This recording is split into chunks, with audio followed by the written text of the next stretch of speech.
Okay, students, so welcome to the session. And let's continue our discussion on this particular chapter called Mole Concept. So far, we have discussed various topics on that. और starting से अगर हम लोग बात करें तो atomic mass, molecular mass, ये सब से होते हुए हम लोग अल्टीमेटली अभी आ चुके हैं मोल के कैलकुलेशन पे, ठीक है ना। और लास्ट टर्न पे अपन ने ये सारी चीज़ें प्रैक्टिस की थी, फॉर्मूला बेस्ड क्वेश्चंस आया था। मोल के जो फॉर्मूला आपके पास है वो सब आपको पता है। ये क्वेश्चन सॉल्व कर लिया था हमने, ये भी क्वेश्चन सॉल्व कर लिया था। चलिए अब यहाँ से ये भी क्वेश्चन सॉल्व हो गया था। Now let's talk from this one. I think fourth question ये आ जाएगा हमारा, ठीक है। देखिए, मोल में मेनली आपको दो फॉर्मूला पता चला, एक मास इन ग्राम वाला और दूसरा क्वांटिटी का। दो फॉर्मूलाज अपने ने डिस्कस किया है और उन दो फॉर्मूला से फिर हम लोगों ने क्या किया, ग्राम क्वांटिटी और क्वांटिटी दोनों अलग चीज़ें हैं। ग्राम क्वांटिटी का मतलब क्या हुआ कि मास इन ग्राम की बात कर रहा है, और क्वांटिटी का मतलब क्या हुआ, number of atoms, number of molecules. तो एक फॉर्मूला था मोल का, mass in gram by molar mass, that molar mass may be the atomic mass और द मॉलिकुलर मास। एंड एक फॉर्मूला बना क्वांटिटी बाई अवोगाड्रोज नंबर, और quantity क्या हो सकता है, that may be the number of atoms, number of molecules, ठीक है। अब ध्यान देंगे आगे जो क्वेश्चन अपन डिस्कस करने जा रहे हैं, इससे पहले आपको एक छोटा सा कॉन्सेप्ट बताना पड़ेगा, क्योंकि अब एसटीपी का कंडीशन यहाँ पे आने लगा है, ठीक है। तो इसलिए मैं आपको क्या करता हूँ, ब्रीफली उसको समझा देता हूँ। वैसे गैसियस स्टेट में ये टॉपिक आता है, बट पहले इसको समझ लेते हैं। देखिए, मोल के दो फॉर्मूला हमारे रेडी हैं, उस दो से फिर बाकी उसका एक्सटेंशन था दो फॉर्मूला और, तो टोटल चार फॉर्मूला हमारे पास अवेलेबल है। अब देखिए आगे चल के, जब अगर आप 11th में तो आगे चल के देखेंगे गैसियस स्टेट एक चैप्टर आएगा, मोल के बाद ही पढ़ लेते हैं अपन उसको जनरली। तो गैसियस स्टेट में एक बहुत ही पॉपुलर इक्वेशन आता है PV is equal to NRT. ये आप लोगों ने वैसे ब्रीफली कहीं ना कहीं देखा ही होगा, इवन जूनियर क्लासेस में भी लोग डिस्कस कर लेते हैं इसको। तो PV is equal to NRT क्या है, ये एक आइडियल गैस इक्वेशन है, गैस के लिए एप्लीकेबल है कि किसी गिवन प्रेशर P पे अगर वॉल्यूम V है तो नंबर ऑफ मोल्स और टेम्परेचर के बीच में इस तरीके का रिलेशन रहेगा। यहाँ पे P प्रेशर है, V वॉल्यूम है, nRT है। तो इस जगह से स्टूडेंट्स क्या अपने को नंबर ऑफ मोल का एक और फॉर्मूला मिला क्या, PV बाई RT, ये हमारा फॉर्मूला बना। अब इसके दो केसेज बनते हैं। दो केसेज क्या बनते हैं कि आपको अगर वेरियस कंडीशंस वो देता है। सबसे पहली बात तो क्या है कि it is only applicable for the gases, it is only applicable for gases, सिर्फ गैस के लिए इसको अप्लाई करना है, और वो भी आइडियल गैस के लिए अप्लाई करना है। अब आइडियल नॉन आइडियल क्या है ये तो आप गैसेस स्टेट में समझ ही जाओगे, बट अभी के लिए फिलहाल ये बात ध्यान रखिए। अब N is equal to P V by R T mole का फॉर्मूला है। अब मोल का फॉर्मूला अगर हमारे पास है तो वेरियस कंडीशंस आपको दे देगा, वेरियस कंडीशंस दे देगा। अब भाई वेरियस कंडीशंस में वो आपके साथ क्या ही कर सकता है, प्रेशर डिफरेंट दे देगा, वॉल्यूम डिफरेंट दे देगा, टेम्परेचर डिफरेंट दे देगा। यही तीन पैरामीटर हैं जो वेरी करेंगे हमारे। So basically different value of P, different value of V और डिफरेंट वैल्यू ऑफ T के लिए आपसे कैलकुलेशन करवाना चाहेगा, तो आप नंबर ऑफ मोल निकाल लेंगे, ठीक है। अब इसके लिए दो तीन चीज़ें हैं जो आपको ध्यान में रहना चाहिए। पहली बात क्या है कि प्रेशर को आपको किस में लेके चलना है, ATM में। वॉल्यूम को लेके चलना है लीटर में, टेम्परेचर को लेके चलना है केल्विन में, और R की जो वैल्यू आएगी वो 0.0821 ATM litre by mole kelvin. इसको कहते हैं गैस कांस्टेंट, ठीक है ना। तो इसको गैस कांस्टेंट बोलते हैं, और इस गैस कांस्टेंट के वैल्यू और यूनिट के अकॉर्डिंग हम लोग को P और V और T के यूनिट्स लेने पड़ते हैं। बेसिक इन्फॉर्मेशन यहाँ पे कुछ दे देता हूँ क्योंकि हो सकता है आगे ये काम आ जाए। टेम्परेचर में आपको पता है कि अगर डिग्री सेल्सियस दिया है तो 273 उसमें ऐड कर दीजिए, अब जो वैल्यू आएगा वो केल्विन में आ जाएगा। पहला पॉइंट ये रहा, ठीक है। सेकंड पॉइंट, सेकंड बात कर लेते हैं स्टूडेंट्स हम लोग प्रेशर को लेके। वॉल्यूम का कन्वर्जन तो आपको पता है। प्रेशर में याद रखिएगा कि 1 ATM is actually 760 mm of Hg, और ये 760 mm ऑफ Hg 760 टॉड के इक्वल भी होता है, ठीक है ना। इसके अलावा ये होता है 1.0132 बार के इक्वल, लेकिन कैलकुलेशन के टाइम पे 1 बार ले लिया करेंगे। अपार्ट फ्रॉम डैट ये इक्वल होता है 1.0132 इंटू 10⁵ न्यूटन पर मीटर स्क्वायर, और ये न्यूटन पर मीटर स्क्वायर को ही हम लोग क्या बोलते हैं, पास्कल। तो अलग अलग यूनिट्स आपको देंगे और उसके अकॉर्डिंग वो बोल देगा कि भाई आप प्रेशर कैलकुलेट करो या नंबर ऑफ मोल कैलकुलेट करो, तो आप देख लेना। अपार्ट फ्रॉम डैट सबसे ज़्यादा जो यूज होगा वो इसी का होगा, ATM, MM ऑफ HG और बार का, इसका सबसे ज़्यादा यूज होता है, बाकी भी आप देख सकते हैं। अब देखिए, तो वेरियस कंडीशंस ऑफ PVT देगा अलग अलग वैल्यूज, जो भी वैल्यू आपको देगा उसको अप्रोप्रिएट यूनिट में कन्वर्ट करने के बाद आप नंबर ऑफ मोल निकाल सकते हो, कुछ परेशानी नहीं है आपको इसमें, ठीक है। तो एक तो ये पार्ट हो गया। अब चलिए, अब ध्यान देना, इसके अलावा वेरियस कंडीशन के अलावा स्टूडेंट्स वो STP कंडीशन पे या फिर NTP कंडीशन पे देता है। अब देखिए, STP और NTP कंडीशन क्या है, standard temperature pressure and normal temperature pressure. Time to time इसमें कुछ मॉडिफिकेशंस हुए हैं, बहुत सारा कन्फ्यूजन भी होता है। अगर हम कुछ पुराने टेक्स्ट बुक देखें, नए टेक्स्ट बुक देखें, तो हमें लगता है पता नहीं STP पे क्या मामला है, NTP पे क्या मामला है। अगर आप JEE और नीट के लिए एस्पायर कर रहे हैं, सिंपल सी बात है, दोनों को एक ही लेके चल लेना है। सारा कन्फ्यूजन को दूर करो, STP और NTP दोनों को एक ही लेके चलना है। अब क्या लेके चलना है, चलिए समझते हैं। इन वेरियस कंडीशंस में एक टाइप का ये डिफरेंट कंडीशन है स्टैंडर्ड टेम्परेचर प्रेशर और नॉर्मल टेम्परेचर प्रेशर का। क्या है ये, इसमें प्रेशर आपको लेना है हमेशा 1 ATM, ठीक है ना, और टेम्परेचर लेना है 0 डिग्री सेल्सियस। अब 0 डिग्री सेल्सियस को कन्वर्ट करा तो 273 केल्विन आ गया। ये कंडीशन अगर ऐसा दे देता है, या अगर वो STP बोलता है, NTP बोलता है, तो समझ जाएंगे कि इसी कंडीशन की बात कर रहा है बैकग्राउंड में। अब हम लोग क्या करते हैं, एक रेडीमेड कैलकुलेशन बना के रख ले रहे हैं सो डैट आगे वो काम आ जाए। अब देखिए, PT दे दिया, इसका मतलब रिलेशन किसमें, N और V में रिलेशन को एस्टैब्लिश करने की बात है। तो देखो, N इजिकल टू PV/RT, तो मान लेते हैं हम N 1 मोल के लिए कैलकुलेट करना चाह रहे हैं, N 1 मोल के लिए कैलकुलेट करना चाह रहे हैं, P और T दे दिया है, तो V में देखते हैं क्या होगा। क्या V का फॉर्मूला इस जगह से अगर आप चाहें, PV इजिकल टू NRT है, तो V का फॉर्मूला क्या हो जाएगा, NRT/P। N कितना हुआ, you are calculating for 1 mole, so 1, R is 0.0821 into temperature कितना आ गया, टेम्परेचर आ गया 273 केल्विन, क्योंकि 0 डिग्री सेल्सियस था, 273 केल्विन, और प्रेशर 1 ATM, तो ATM में ही रहने देते हैं। इसको जब भी आप कैलकुलेट करते हो स्टूडेंट्स, तो आ जाता है 22.4 लीटर। सारे यूनिट अप्रोप्रिएट हैं, तो वॉल्यूम का यूनिट भी यही आना चाहिए। यहाँ एक बहुत ही इंपॉर्टेंट इन्फॉर्मेशन हमारे सामने आ रहा है, और वो इन्फॉर्मेशन ये है कि फॉर एनी आइडियल गैस, कोई सा भी आइडियल गैस अगर आपके पास है, for any ideal gas, the 1 mole of that gas will always have a volume of 22.4 liter at which condition, at STP और NTP condition। तो अगर क्वेश्चन ने STP NTP वर्ड यूज कर लिया तो समझ जाना है कि 1 मोल का वॉल्यूम कितना, 22.4, 2 मोल का वॉल्यूम कितना, 22.4 इंटू 3 एंड सो ऑन। तो क्या इस जगह पे अगर मैं चाहूँ तो एक डिफरेंट फार्मूला हमारे पास आ गया, और वो डिफरेंट फार्मूला क्या है ज़रा देख लीजिए। एक तो फॉर्मूला आपने ये बनाया N इजिकल टू PV/RT, और इसी को मॉडिफाई करके अगर PT ये सारी वैल्यूज डाल देते हैं तो हमारे पास एक और फॉर्मूला आज के टाइम पे आ गया। सेकंड फॉर्मूला लिख देता हूँ मैं ये, कि नंबर ऑफ मोल्स अगर आप निकालना चाहते हैं तो क्या करिए, वॉल्यूम जो भी दे क्वेश्चन में, वॉल्यूम इन लीटर लाइए, पहले उसको लीटर में कन्वर्ट करिए और 22.4 से डिवाइड कर दीजिए। कब, जब क्वेश्चन खुल के बोल रहा हो एट STP और NTP कंडीशन। STP और NTP कंडीशन पे ये काम कर लेंगे। एक बात और, STP NTP बोला तो प्रेशर और टेम्परेचर क्या लेना है ये आपको पता चल रहा है, तो प्रेशर टेम्परेचर इसको लेके कैरी ऑन कर लेंगे अपन, ठीक है। तो या तो STP बोलेगा, नहीं तो ये दोनों वैल्यूज दे देगा। अगर ये दे दिया तो आपको समझ में आ जाएगा कि अच्छा STP NTP की बात हो रही है, तो N is V litre by 22.4। तो आज अगर मैं इसको एक बार वापस से कंक्लूड करना चाहूँ तो आप ये बात समझ लो कि मोल के ओवरऑल हमारे पास अगर देखा जाए तो आज के टाइम पे कितने फॉर्मूलाज हो गए, ज़रा देखिए। सबसे पहले हमारे पास फॉर्मूला क्या आ गया कि मोल के लिए अपन क्या यूज करेंगे, मास ग्राम में, और इसको डिवाइड कर देंगे मोलर मास से, जहाँ मोलर मास एटॉमिक मास और मॉलिक्यूलर मास को रिप्रेजेंट करता है।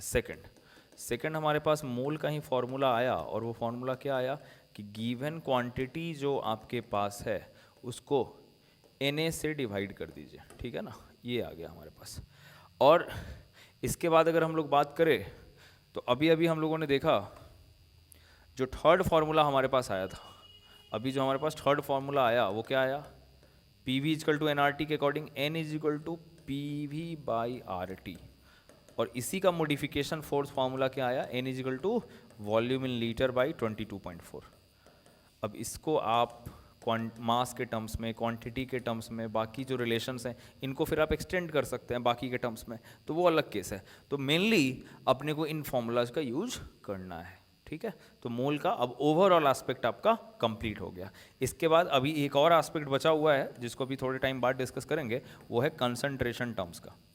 तो कंसंट्रेशन टर्म्स में भी मोल का इन्वॉल्वमेंट होता है, फिर उसके फॉर्मूलाज के सेट अलग हैं, उस पर बाद में बात करेंगे, पहले ये बेसिक चीज़ें देख लेते हैं क्योंकि अपने को क्वेश्चन सॉल्व करना था मेनली, ठीक है ना। तो चलो यार, अब ये क्वेश्चन हम लोग कर पाएंगे आराम से, कोई प्रॉब्लम वाली बात नहीं है। तो चलिए पहले का सॉल्यूशन देख लेते हैं। सबसे पहले उसने क्या बोला, आपके दिमाग में क्या रहना चाहिए, वो जो मोल के फॉर्मूलाज आपने अभी देखे हैं वो सबका सब अभी आपके दिमाग में रहना चाहिए। फर्स्ट है 11 ग्राम ऑफ CO2। तो जब 11 ग्राम ऑफ CO2 बोल दिया तो यहाँ मोल का कौन सा फॉर्मूला लगाओगे, यहाँ मोल का वही फॉर्मूला लगाओगे ना कि भाई मास आपने दिया है ग्राम में, नहीं दिया तो कन्वर्ट कर लेंगे बाय इसका मॉलिक्यूलर वेट। मॉलिक्यूल है ना, तो मॉलिक्यूलर वेट या मॉलिक्यूलर मास या मोलर मास डिफाइन होगा। तो मास है 11 और CO2 का मॉलिक्यूलर मास आपको कैलकुलेट करने आना चाहिए, प्रैक्टिस करते करते याद हो जाएगा कि 44 होता है। तो 1/4 मोल इसका आंसर हुआ। चलिए आगे बढ़ते हैं सेकंड पे। सेकंड में बोला इसने this much molecules of CO2। अब आप एक बात बताओ, क्या पहले टाइप के बाद दूसरे टाइप का ये क्वेश्चन आ गया कि नहीं आ गया, कौन सा, कि mole is equal to quantity by Na। So mole is quantity by Na, where quantity is what, quantity is number of molecules, so number of molecules by Na। number of molecules कितने दे रखा है, 3.01 into 10 to the power 22 divided by 6.02 into 10 to the power 23। तो यहाँ से जब आप solve करेंगे तो ये हो जाएगा 1/2 into 10 to the power -1, ऐसा कुछ आएगा, वो देख लेना आगे यार। चलो, मतलब half into 10 to the power -1 है, 0.5 है, 10 टू द पावर -1 तो 0.05 इसका एग्जैक्ट आंसर आ जाएगा। ये दो कंडीशंस आपने पहले भी प्रैक्टिस किया हुआ था। अब आज जो नया केस अपन ने पढ़ा उसका यूज अब होगा। बोल रहा है कि 11.2 लीटर है CO2 का STP पे। तो अगर 11.2 लीटर CO2 का STP पे है तो अभी अभी हमें ये फॉर्मूला पता चला कि mole is equal to volume in litre by 22.4। तो जो भी वॉल्यूम देता है उसको 22.4 से डिवाइड कर लेना है। कितना दिया है, 11.2 डिवाइडेड बाई 22.4। सॉल्व करेंगे आंसर क्या आ जाएगा, हाफ मोल, या फिर बोल सकते हैं इसको 0.5 मोल, ठीक है ना।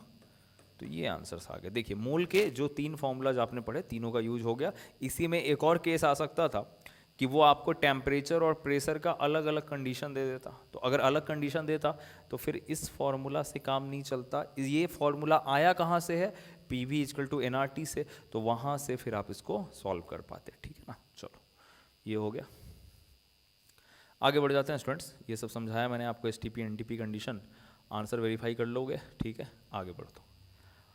चलिए अब इसके बाद अपन आ जाते हैं 5th क्वेश्चन पे। थोड़े से लॉजिक भी लगाने पड़ेंगे इन क्वेश्चंस में, देखिएगा। बोला है what is the volume occupied by 1 CCl4 molecule eight 20 degree Celsius if the density of CCl4 is 1.6 ग्राम पर ml एट 20 डिग्री सेल्सियस। देखिए बोल रहा है कि आप कार्बन टेट्राक्लोराइड CCl4 लाइए। CCl4 अपने आप में क्या है, मॉलिक्यूल है। बोला उसका एक मॉलिक्यूल लाओ। अभी तक हम लोग बात कर रहे थे एक मॉलिक्यूल के वेट का, उसके मास का।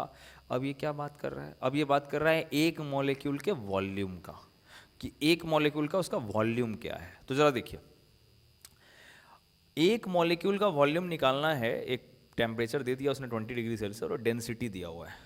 अपने को पता होना चाहिए कि डेंसिटी क्या होता है स्टूडेंट्स, मास बाय वॉल्यूम, है ना। इसका मतलब अगर मुझे वॉल्यूम फाइंड आउट करना है तो वॉल्यूम के लिए क्या करना पड़ेगा, वॉल्यूम के लिए क्या करना पड़ेगा, मास इन ग्राम बाई डेंसिटी करना पड़ेगा, यही करना पड़ेगा। तो मास चाहिए ग्राम में और डेंसिटी चाहिए ग्राम पर ml में। अब देखिए डेंसिटी इन्होंने ग्राम पर ml में दिया हुआ है ऑलरेडी, मास कितना यही तो कैलकुलेट करना है, ये पता चल जाएगा तब तो वॉल्यूम का आइडिया लग ही जाएगा। अब कैसे मास का पता चलेगा, देखिए आप अगर इसको देखें ध्यान से तो क्या 1 CCl4 की बात कर रहा है कि नहीं कर रहा है, 1 CCl4 मॉलिक्यूल की बात कर रहा है। अगर 1 CCl4 मॉलिक्यूल की बात कर रहा है तो 1 molecule is also a quantity, and whenever the quantity is there we can apply the formula mole is equal to quantity by Na. So mole is equal to quantity by Na. How many quantity you have? Only one molecule, so even that is the quantity, 1 by 6.02 into 10 to the power 23. This is the number of mole. अब क्या इस मोल को ग्राम में convert कर सकते हैं क्या? बिल्कुल कर सकते हैं। ग्राम में कन्वर्ट करने के लिए हमारे पास फॉर्मूला है कि मास अगर आपको चाहिए ग्राम में और मोल पहले से पता है तो क्या करो, मोल में उसके मोलर मास से या मॉलिक्यूलर मास से मल्टीप्लाई कर दो। अब देखिए मोल कितना 1 by 6.02 into 10 to the power 23 और मॉलिक्यूलर मास क्वेश्चन ने दिया हुआ है 154, नहीं तो अपने को कैलकुलेट करना पड़ता। ये आ गया इसका मास इन ग्राम, ये आ गया इसका मास इन ग्राम। अब जो मास इन ग्राम आपके पास है 1 बाई अवोगाड्रो नंबर है वो basically 6.02 into 10 to the power 23 और साथ में 154 ऊपर में चला गया, ये तो मास के लिए डाल दिया। अब डेंसिटी कितना है 1.6, नीचे में डाल दीजिए 1.6, ये होगा। Now the point is that 1 by 6.02 into 10 to the power 23 करते हैं तो ये लगभग आ जाता है 1.66 into 10 to the power minus 24 into 154 by 1.6, ये लगभग इसको कैंसिल आउट कर देगा। तो 154 into 10 to the power minus 24 ऐसा कुछ अप्रॉक्सीमेट आंसर होना चाहिए। हालांकि देखा जाए तो 1.5 into 10 to the power minus 22 है, 1 सही है ना। तो इसको अगर सॉर्ट आउट करोगे तो 1.5 into 10 to the power minus 22 तो आपको भी आंसर आ ही जाएगा। ये वॉल्यूम है और ये वॉल्यूम किस में आया, मिलीलीटर ml में, ठीक है। तो कुछ भी नहीं था, डेंसिटी से पहले गए मास बाई वॉल्यूम पे, जब मास बाई वॉल्यूम पे गए तो वॉल्यूम का फॉर्मूला आया मास इन ग्राम बाई डेंसिटी। बहुत सारे बच्चे यहाँ क्या करते हैं मॉलिक्यूलर मास ले लेते हैं, तो बहुत गलत बात कर रहे हैं वो, क्योंकि मास ग्राम में चाहिए, इसीलिए फॉर्मूला में हमेशा यूनिट लगाते हुए चलोगे तो ज़्यादा अच्छा रहेगा। मास इन ग्राम के लिए हम लोग इस जगह पे पहुँच गए कि मोल इंटू मॉलिकुलर मास, मोल ऐसे निकाल लिया और फिर मॉलिकुलर मास से मल्टीप्लाई कर दिया। अब इसको यहाँ पे पुट करेंगे, फॉर्मूला बेस्ड ही क्वेश्चन था, थोड़ा सिर्फ डेंसिटी का कॉन्सेप्ट लगाना था और कुछ नहीं। चलो आगे बढ़ते हैं। 6th नंबर बोल रहा है स्टूडेंट्स कि द वॉल्यूम, फिर से वॉल्यूम का केस आ रहा है, the volume of a drop of water is this, how many H2O molecules are there in a drop of water. बहुत बढ़िया सवाल है वैसे, आई थिंक किसी रेपुटेड एग्जामिनेशन में आ भी रखा है ये, जनरली कई सारे सीट्स में भी ये क्वेश्चन आपको मिल जाएगा। The volume of a drop of water is this, कितने ड्रॉप है वाटर का, 1 ड्रॉप है और उसका वॉल्यूम दे रखा है, वॉल्यूम कितना दिया है 0.04 मिलीलीटर, ठीक है। बोल रहा है how many H2O molecules are there in a drop of water. देखो आपको ये ध्यान में रखना है स्टूडेंट्स हमेशा कि वाटर का नॉर्मल कंडीशन में जो डेंसिटी होता है वो होता है 1 ग्राम पर ml। वाटर एक ऐसा लिक्विड है जिसका डेंसिटी होता है 1 ग्राम पर ml, इस क्वेश्चन ने वैसे स्पेसिफाई कर रखा है। अब डेंसिटी का फॉर्मूला क्या है, मास बाई वॉल्यूम। अब अगर आपने डेंसिटी 1 लिया तो वो m बाई वी के इक्वल हो जाएगा, इसको सॉल्व करेंगे तो m और v इक्वल आएगा। तो आज ही समझ लो क्योंकि आगे इसका काम आने वाला है। अगर वाटर का बात चले, कभी भी वाटर का कोई क्वेश्चन आ जाए तो वाटर के केस में अगर उसने स्पेसिफाई नहीं करा है, कुछ और कंडीशन नहीं दिया है, तो डेंसिटी ऐसे भी 1 ग्राम पर ml लेके चलते हैं। अपने को उधर देखने की जरूरत नहीं है, 1 ग्राम पर ml लेके चलते हैं। और 1 ग्राम पर ml अगर अपन ने ले लिया तो मास और वॉल्यूम इक्वल हो जाएगा। व्हाट डज दैट मीन कि मास अगर 1 ग्राम तो वॉल्यूम 1 ml, मास अगर 1 kg तो वॉल्यूम 1 लीटर। बात समझ रहे हैं बात को, ये ध्यान में रखना है। जितना मास उतना वॉल्यूम, जितना वॉल्यूम उतना मास। तो आपके पास क्या है, वॉल्यूम है। लेकिन वॉल्यूम से मोल में जाना थोड़ा टफ है, क्योंकि वॉल्यूम से मोल में तभी जा सकते हैं जब वो गैस है, P V is equal to NRT का यूज करते हुए, नहीं तो फिर एसटीपी कंडीशन का यूज करते हुए। तो वेपर फेज इसका ले सकते थे, लेकिन यहाँ पे बाकी कुछ भी कंडीशन नहीं दिया है, इसलिए इस वॉल्यूम को सीधा बोलेंगे कि जब तुम वाटर की बात कर रहे हो और तुमने तो स्पेसिफाई भी कर दिया कि डेंसिटी 1 है, तो मास ही दे रखा है आपने एक्चुअली 0.04 ग्राम। तो वो ml की जगह क्या है, ml की जगह उसने ग्राम ही दिया है। अब ग्राम जैसे ही मिल गया तब तो आपका काम आसान हो गया, क्योंकि ग्राम को तो आपको मोल से रिलेट करने आता है। और मोल से कैसे रिलेट करने आता है, आपने को मोल पता है कि मास in gram bye molecular mass 18। तो क्या ये मोल आया कि नहीं आया, ये मोल आ गया। अब मोल जब कैलकुलेट कर लिया तो इसने पूछा क्या था वैसे, how many H2O molecules are there. अब आप बताओ, नंबर ऑफ मॉलिक्यूल्स पूछ रहा है, और नंबर ऑफ मॉलिक्यूल्स को और क्या बोलते हैं, क्वांटिटी। और क्वांटिटी का फॉर्मूला क्या होता है students, mole into Na। Mole into Na, mole ये रहा 0.04 बाई 18 इंटू Na, यानी Avogadro's number 6.02 into 10 to the power 23। इसको लेके आगे बढ़ेंगे, सॉल्व करेंगे तो हमें टोटल नंबर ऑफ मॉलिक्यूल्स मिल जाएगा 1.33 into 10 to the power 21 molecules. मतलब इतने सारे वाटर मॉलिक्यूल्स होंगे एक ड्रॉप पानी में। एक ड्रॉप अगर आपने वाटर ले लिया और डेंसिटी 1 ग्राम पर ml लेकर के अगर हम लोग चलें, तो सिर्फ इतने ml वाटर में इतने सारे मॉलिक्यूल्स होंगे। तो कहीं ना कहीं मोल कॉन्सेप्ट हमें एक इतना बढ़िया एनालिसिस करके दे देता है कि अपन डे टू डे लाइफ में भी इसको रिलेट कर पाते हैं। तो आप देख सकते हैं कि कितना huge number of water molecules यहाँ पे आया है। ठीक है,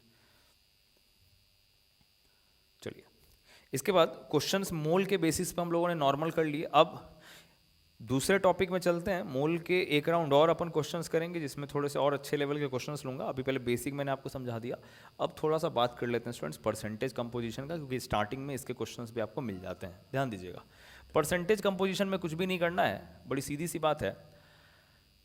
कोई भी कंपाउंड आपको दे देगा, कोई भी मॉलिक्यूल आपको दे देगा और एलिमेंट का कंपोजिशन पूछेगा कि कितना परसेंट है। तो सीधा ध्यान रखना है कि परसेंटेज ऑफ एनी एलिमेंट, किसी भी एलिमेंट का percentage in a given compound, in a given compound. Formula लिखने का भी जरूरत नहीं है, बस आपको समझाने के लिए मैं ये एक्सप्लेन कर रहा हूँ।